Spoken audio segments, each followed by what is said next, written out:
living. Aya, mawana ritapo kunge living. Dapulwa na two body position. Dapinsa A, dopina B section. Diri kumberi kwa wange firi regejo. Andina sizandri chivari ndi mengo.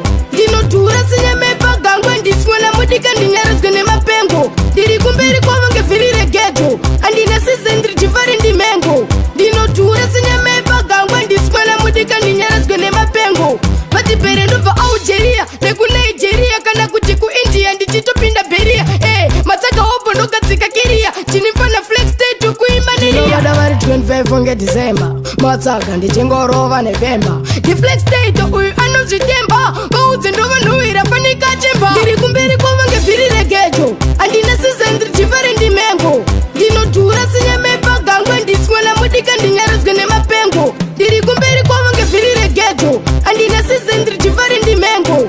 Ndinotura sinyemepa gangwe ndiswela mudika ndinyaradzwe nemapengo. Fanika ndiri kuneshini kwa yala, kungirwa hivi ndochinga makala.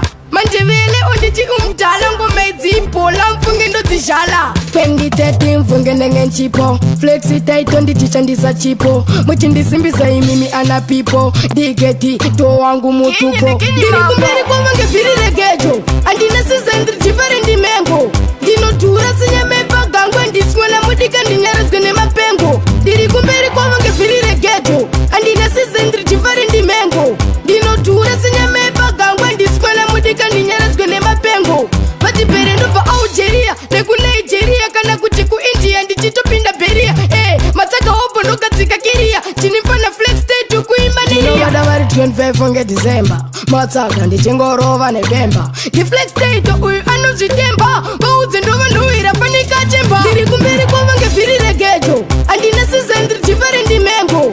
Ndinotura sinyemepa gangwe ndiswela mudika ndinyaradzwe nemapengo. Ndiri kumberi kwa vange viri regejo, andina sizandri chivari ndi mengo. Ndinotura sinyemepa gangwe ndiswela mudika ndinyaradzwe nemapengo. Fanika ndiri kuneshini kwa yala, kungirwa hivi ndochinga makala. Manjevele onditi umdala ngomedzi ibola mfunge ndodzizhala. 2013 mfunge ndenge nchipo, flexi taito ndichishandisa chipo. Muchindisimbisa imimi ana pipo, digeti to wangu mutu. Kinyi mambo.